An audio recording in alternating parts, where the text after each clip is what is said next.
욥기 13장 1절에서 19절 말씀입니다.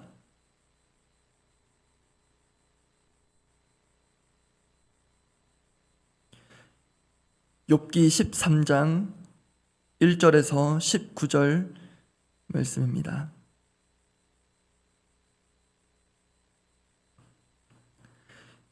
욥기 13장 1절에서 19절 말씀, 제가 먼저 1절 읽습니다. 나의 눈이 이것을 다 보았고 나의 귀가 이것을 듣고 깨달았느니라. 너희 아는 것을 나도 아노니 너희만 못하지 않으니라. 참으로 나는 전능자에게 말씀하려 하며 하나님과 변론하려 하노라. 너희는 거짓말을 지어내는 자요 다 쓸모없는 의원이니라. 너희가 참으로 잠잠하면 그것이 너희의 지혜일 것이니라. 너희는 나의 변론을 들으며 내 입술의 변명을 들어보라. 너희가 하나님을 위하여 불의를 말하려느냐 그를 위하여 속임을 말하려느냐. 너희가 하나님의 낯을 따르려느냐 그를 위하여 변론하려느냐. 하나님이 너희를 감찰하시면 좋겠느냐 너희가 사람을 속임같이 그를 속이려느냐. 만일 너희가 몰래 낯을 따를진대 그가 반드시 책망하시리니 그의 존귀가 너희를 두렵게 하지 않겠으며 그의 두려움이 너희 위에 임하지 않겠느냐. 너희의 격언은 재같은 속담이요 너희가 방어하는 것은 토성이니라. 너희는 잠잠하고 나를 버려두어 말하게 하라. 무슨 일이 닥치든지 내가 당하리라. 내가 어찌하여 내 살을 내 이로 물고 내 생명을 내 손에 두겠느냐. 그가 나를 죽이시리니 내가 희망이 없노라. 그러나 그의 앞에서 내 행위를 아뢰리라. 경건하지 않은 자는 그 앞에 이르지 못하나니 이것이 나의 구원이 되리라. 너희들은 내 말을 분명히 들으라. 내가 너희 귀에 알려줄 것이 있느니라. 보라, 내가 내 사정을 진술하였거니와 내가 정의롭다 함을 얻을 줄 아노라. 함께 읽습니다. 나와 변론할 자가 누구이랴. 그러면 내가 잠잠하고 기운이 끊어지리라. 어제에 이어지는 오늘 본문도 욥과 그를 찾아온 새 친구들 사이에 벌어진 설전의 1라운드가 종료되는 대목입니다. 새 친구들이 나름 욥을 이해시키고 설득시키기 위해서 동원한 모든 지적이고 경험적이고 그리고 신적인 지식들까지 실은 별 소용이 없었습니다. 오히려 역효과만 불러일으켜 욥은 새 친구들을 향해 꽤 신랄한 표현들을 쏟아냅니다. 오늘 보면 읽으시면서 아마 보셨을 것입니다. 그런데 지금까지는 욥과 새 친구들 간에 오가는 대화가 주된 구도였다고 한다면 오늘 본문에서는 이 구도의 작지만 큰 변화의 조짐이 보입니다. 그리고 이 점이 오늘 본문을 이해하는 데 아주 중요한 지점이기도 합니다. 그 지점이 오늘 본문 3절입니다. 3절 말씀 제가 읽어드립니다. 참으로 나는 전능자에게 말씀하려 하며 하나님과 변론하려 하노라. 이 구절을 통해 알 수 있는 변화 두 가지를 살펴보고 오늘 함께 기도하고자 합니다. 첫 번째 구도의 변화는 이것입니다. 전능자에 관해 말하다에서 전능자에게 말하다로의 변화입니다. 다시 한 번 더 말씀드립니다. 전능자에 관해 말하다에서 전능자에게 말하다로의 변화입니다. 다시 말하자면 이전까지 새 친구들은 욥을 위한답시고 자신들이 가진 신적인 지식과 영적인 경험들을 끌어모아서 자신들이 아는 하나님에 대하여 줄기차게 말해왔습니다. 그 내용을 단순하게 압축하면 그 하나님은 권선징악의 하나님이신데 문제는 그들의 말에 따르면 하나님은 권선징악이라는 논리에 갇혀 계신 하나님이었다는 것입니다. 그런 식으로 새 친구가 차례대로 말할 때마다 욥은 자신의 무고함을 항변하면서 욥 그 역시 자신이 아는 하나님에 대해 말해왔습니다. 그런데 새 친구들도 욥도 분명 같은 한 분 하나님을 알고 믿을 텐데요. 서로의 이해의 폭이 전혀 좁혀지지가 않습니다. 서로가 알고 믿는 하나님에 관해 말하면 때로는 아멘으로 화답할 뻔도 한데 오히려 화가 납니다. 답답하게 되는 결과만 초래되었습니다. 그 한계를 어제도 그랬고요. 오늘도 여실히 보여주는 구절들이 전체적으로 나와 있는데 1, 2절만 보겠습니다. 제가 읽어드립니다. 나의 눈이 이것을 다 보았고 나의 귀가 이것을 듣고 깨달았느니라. 너희 아는 것을 나도 아노니 너희만 못하지 않으니라. 지금 여전한 평행선 보이십니까? 욥이 지금 1절에서 보고 듣고 깨달았다고 하는 것은요, 어제 보면 후반부에서 욥이 하나님 어떤 분이신지 길게 풀어낸 대목을 말합니다. 이런 식입니다. 나도 너희들 못지않게 하나님에 대해 이 정도는 알아. 아니 너희들보다 더 생생하게 이만큼이나 알아. 이런 식으로 가서는 욥과 새 친구들 사이에 이 평행선이 더 팽팽해질 뿐 전혀 좁혀질 리가 없어 보입니다. 그런데 다행이라고 해야 할지, 이 상황에서 정말 답답하고 억장이 무너지는 사람이 욥이어서 그랬는지 이 욥이 이 대화의 상대이자 방향을 전환합니다. 그 중요한 대목이 말씀드린 3절인데요. 3절 앞부분 제가 표시를 해두었습니다. 제가 다시 읽겠습니다. 3절. 참으로 나는 전능자에게 말씀하려 하며 하나님과 변론하려 하노라. 이 앞부분 제가 설명을 드립니다. 여기 표시된 부분 한 단어 한 단어가 중요한데요. 먼저 한글 성경에 참으로 라고 번역된 단어는 맥락을 전환하는 의미와 기능이 있습니다. 이 점을 반영해서 옮겨보면 반면에, 사실은 이렇게 되고요. 이를 맥락에 맞게 자연스럽게 이어지도록 번역하면 그러나 이제는 정도가 될 수 있겠습니다. 그리고 그 다음 단어가 나는입니다. 이것은 강조입니다. 히브리 원문을 보면 쉽게 알 수 있는데요. 히브리 문법상에서 나, 너, 그 이러한 문법적 용어로 인칭 대명사라고 하는 이런 용어들은 동사 안에 어미의 형태로 붙어 있습니다. 그래서 동사 한 단어만 보아도 문장의 주어를 알 수 있는데, 그런데 그 주어에 해당하는 인칭 대명사를 별도의 단어로 따로 나는 이렇게 쓴다는 것은요, 그 자체가 강조라고 보면 거의 틀림이 없습니다. 나는, 욥이 말한 나는, 여기에 담긴 의미를 또 조금 풀어드리면 이렇습니다. 너희랑 내가 이런 식으로 계속 말해서는 답이 없고 답답할 뿐이다. 이제 나는 그러고 싶지 않다. 이렇게 하겠다. 그러면서 어떻게 하겠다는 게 이제 중요한데요. 그게 세 번째 단어입니다. 전능자에게. 이게 별거 아닌 것 같지만요, 이전 맥락과 분위기를 잘 파악해 오셨다면 작지만 큰 변화입니다. 여기서 전능자로 번역된 단어는 먼저 히브리 원어 발음으로 종종 들어보셨을 것입니다. 엘샤다입니다. 전지전능한 능력의 하나님을 가리킬 때 주로 사용하는 표현 엘샤다입니다. 그 하나님에 대해 마음만 먹으시면 못하실 것이 아무것도 없다고 지금 대화해 온 그 하나님, 그 하시는 것을 누구도 막을 수 없는 그 엘샤다이 하나님에 대해 지금까지 말해왔습니다. 욥과 새 친구들이 그 하나님에 대하여 서로 자신이 아는 대로 말해왔습니다. 그런데 이제는 그 엘샤다이 하나님에 대한 말과 논쟁이 아니라 그 엘샤다이 하나님께 직접 다이렉트로 말하겠다는 것입니다. 이것이 큰 변화입니다. 즉 욥과 새 친구들과의 대화 속에서 욥이 하나님께로 눈을 드는 것이며, 뿐만 아니라 이 답 없어 보이는 대화 가운데 답을 주실 수 있으시며 친히 답이 되시는 하나님을 초청하는 것입니다. 그렇다고 당장 하나님이 이 대화에 개입하시는 것은 아닙니다. 욥기서 후반부에 가서 등장하시긴 하지만 이것은 지금 분명 새 친구들 편에서는 기대하기 어려웠던 크고도 의미 있는 변화입니다. 하나님을 그 대화 가운데로 초청하는 것입니다. 하나님께, 전능자에게 말하겠다.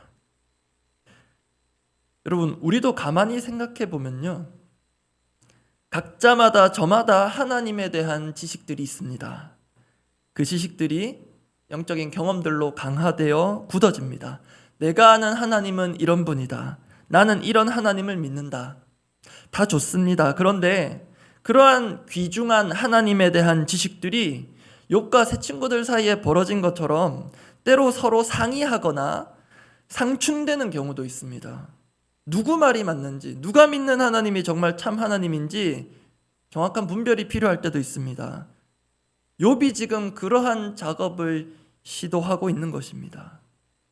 여러분, 그렇다면 우리는 어떻게 분별할 수 있을까요? 때로 마치 장님 코끼리 만지듯 내가 믿는 하나님이 진짜 하나님이라고, 또 내가 경험한 하나님이 진짜라고 여기고 때로 우기는 듯한 그런 상황이 온다면 우리는 하나님에 대한 바른 지식을 어떻게 분별하고 정립할 수 있겠습니까? 가장 안전한 방법 한 가지 말씀드리면,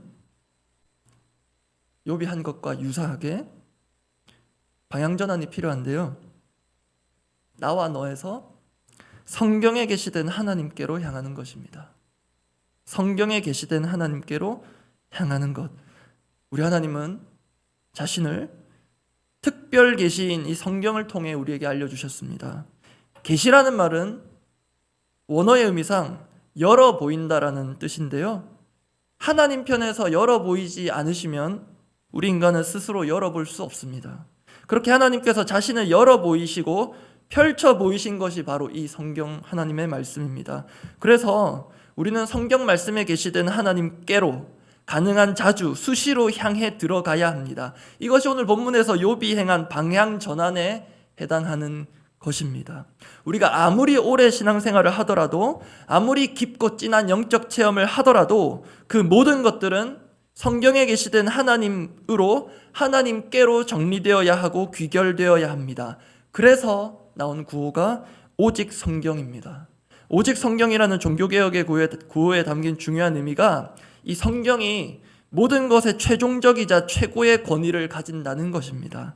그렇게 우리의 신앙, 하나님에 대한 지식이 성경 말씀을 통해 바르게 정비되고 정립되기를 원합니다.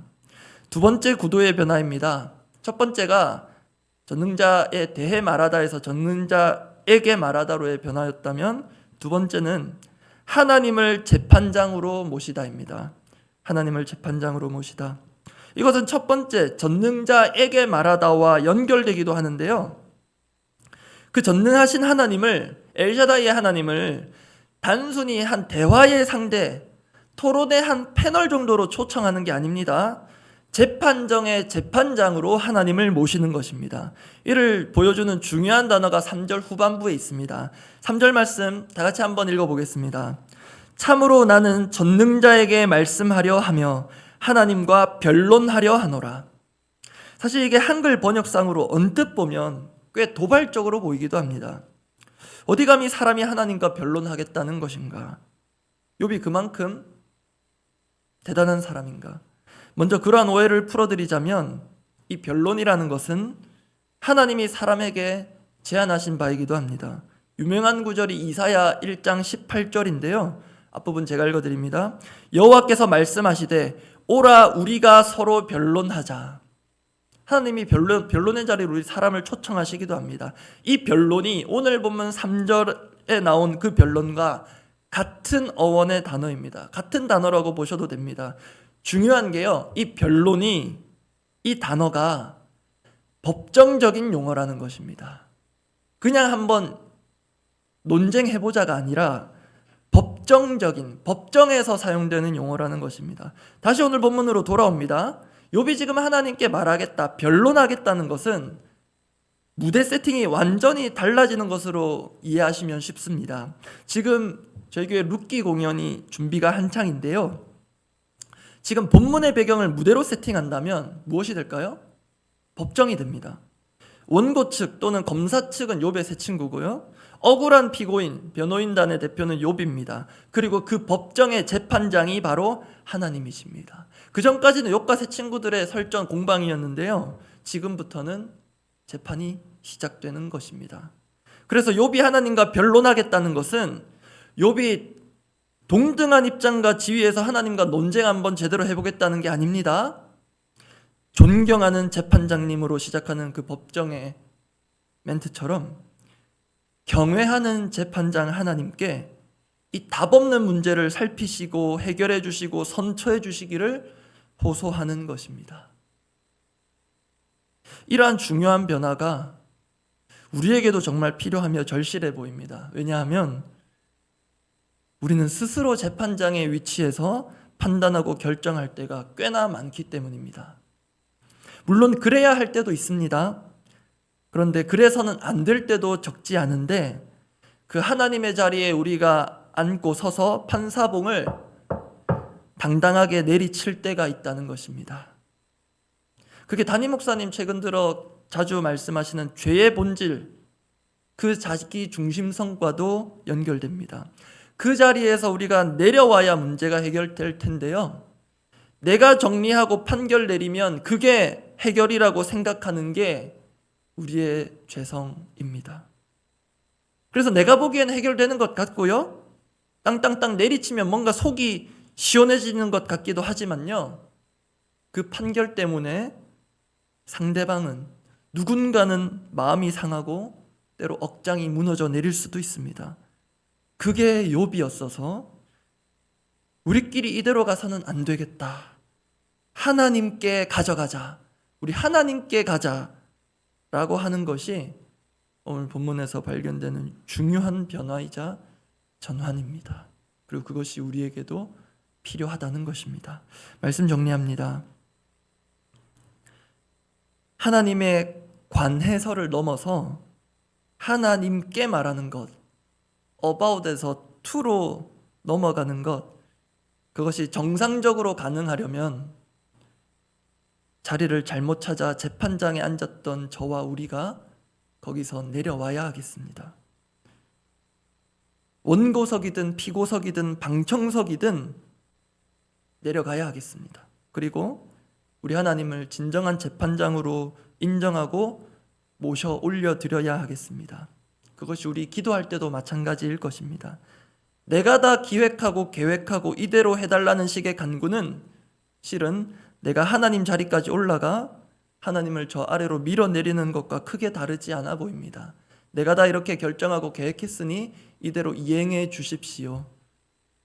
우리가 의도치 않게 하나님이 아래로 내려가 버리게 됩니다. 정상적으로는 우리가 자녀의 자리로 내려가서 아버지께 간구해야 하겠습니다. 우리가 종의 자리로 내려가서 주인께 간청해야 하겠습니다. 우리가 피조물의 자리로 내려가서 창조주 전능한 엘샤다이 하나님께 마땅한 예와 존경을 갖추어 말하고 기도하고 이웃들에게 합당한 예의로 말하고 행동하기를 간절히 원합니다. 함께 기도하겠습니다. 오늘 본문의 중요한 전환점이자 우리 묵상의 중심이 된 구절을 다시 읽어드립니다. 욥기 13장 3절입니다. 참으로 나는 전능자에게 말씀하려 하며 하나님과 변론하려 하노라. 여러분, 사실 욥도 새 친구들도 나름 하나님에 관한 전문가들이라고 할 수 있습니다. 이런 말들 우리 쉽게 할 수 있지 않습니다. 나름 하나님에 관한 전문가들끼리 모였는데요. 그런데요, 답이 안 나옵니다. 그래서 우리의 기도 제목은 이렇습니다. 우리네 삶의 문제는 우리끼리 나름 전문가인 나도 충분히 해결할 수 있다는 그런 경험적인 자만심을 내려놓기 원합니다. 내가 재판장의 자리에서 모든 것을 심리하고 판단하는 월권 행사를 이제는 중단하기를 원합니다. 모든 상황 가운데 하나님을 모시며 최고의 자리에 모시며 하나님께 여쭙고 하나님께서 주시는 답을 얻어 그 하나님의 마음으로 말하고 행동하기를 간절히 원합니다. 그렇게 함께 기도하시겠습니다. 하나님, 이렇게 말은 하지만 정말 이것이 쉽지 않음을 고백합니다. 이렇게 말하는 저도 여전히 하나님의 자리에서, 감히 재판장의 자리에서 내가 하는 말이 다 옳다고 여기고 내가 내리는 판단이 다 선하다고 합리적이라고 여기고 이대로만 되면, 내 인생이 이대로만 되면 잘 될 거라고, 너의 인생도 내가 말하는 대로만 하면 잘 될 거라고, 이 교회도 내가 제안하는 아이디어와 방법대로 따라와 주기만 하면 잘 될 거라고 그렇게 착각하고 자만심에 빠져있는 우리의 상황을 주님 긍휼히 여겨주시고 그 하나님의 자리에서 속히 내려오기를 원합니다. 전문가들끼리 모여도 답이 안 나오는 이 땅의 이 나라의 문제들, 이 교회도 마찬가지이고 내 인생도 마찬가지인데 주님, 우리 인생의 최고의 전문가이신 하나님을 주인된 자리로, 재판장의 자리로 올려 모셔서 주님, 답 나오지 않는 우리만의 이 논쟁과 싸움을 끝내고 하나님께로 우리 모두가 얼굴을 들고 하나님께로 우리 모두가 귀를 향하고 우리의 온 영혼을 집중하여 하나님께서 주시는 조언과 지시와 말씀과 답을 붙들고 거기에 경청하고 우리가 한 마음으로 순종하는 믿음의 공동체 되도록 하나님 은혜를 베풀어 주시옵소서. 우리 공동의 기도 제목들을 두고 기도하겠습니다. 기도 제목도 꾸준히 기도해 오는 것이기에 계속해서 기도해 주시되, 수능 기도회 끝났지만 또 수능도 끝났지만 또 이제부터 시작일 수 있습니다. 앞으로 또 많은 입시의 과정들이 남은 우리 학생들도 있습니다. 계속해서 기도하고 또 관심 가져주시고 응원해 주시면 감사하겠습니다. 그리고 어제도 있었고 오늘 다락방 모임이 있는데요, 오늘 말씀 기억하며 하나님을 모시고 교제하는 다락방이 되었으면 좋겠습니다. 우리끼리 나누고 또 우리끼리 서로 때로 답을 해주고 싶은, 집사님 이럴 때는 그렇게 하시면 됩니다, 그렇게 선한 뜻에서 답을 주고자 하는 그 열심도 주님께로 향하여서 우리 이 상황에서 어떻게 해야 할지 주님께 여쭈어 봅시다. 우리 함께 기도해 봅시다. 그렇게 하나님을 초청하고 하나님과 함께하는 그런 다락방이 되면 참 좋겠습니다. 그렇게 수원들 생각하시면서 또 순장님들을 위해서 중보하시면서 다락방이 하나님과 함께하는 그런 하나님을 초청하는 그런 초청 다락방이 매 다락방이 되도록 그렇게 다락방 모임을 사모하며 기대하며 기도하면 좋겠습니다. 그리고 내일 운영이 모임이 있는데요, 지난달부터 한 달에 2번 정도 더 자주 모이고 있습니다. 특히 이번 운영이 때는 내년도 2024년도 더사랑교회 연간 계획들을 살피고 또 조정하는 시간이 있을 텐데, 오늘 말씀 기억하며 하나님께 결제받는 자리가 되면 참 좋겠습니다. 하나님께 결제받는 자리가 되도록 우리 운영이 모임 중요한 모임입니다. 기도해 주시기 바랍니다. 그리고 다가오는 주일, 우리 교역자들에게는 늘 긴장도가 있지만 금요일 정도 되면은 중요한 사역 앞두고 긴장도가 급격히 올라갑니다. 이 긴장이 하나님 안에서 또 기대감으로 잘 바뀌게 하시고, 특히 추수감사주일 감사함으로 온전하게 하나님께 기쁨이 되는 예배, 그리고 우리가 준비하고 있는 이웃사랑 박스 나눔, 이 박스에 생필품들과 함께 정말로 그들을 사랑하는 마음, 하나님 사랑하는 마음, 우리 가운데 쏟아 부어주신 하나님의 은혜를 감사하는 마음이 잘 담기게 하여 주시옵소서. 그렇게 우리 교회를 위해서 기도 제목들을 두고 두루두루 넉넉히 풍부히 기도해 주시고 각자 기도하고 돌아가시기 바랍니다. 기도하겠습니다.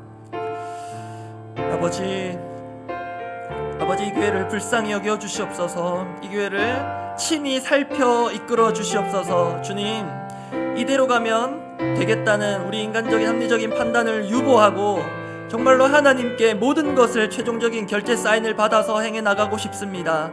아버지, 그러한 이 교회가 되도록 선하게 간섭하여 주시되, 하나님, 주말에 있는 이 다락방 모임 가운데 하나님을 매 순간 매 시간 초청해 드리고 싶습니다.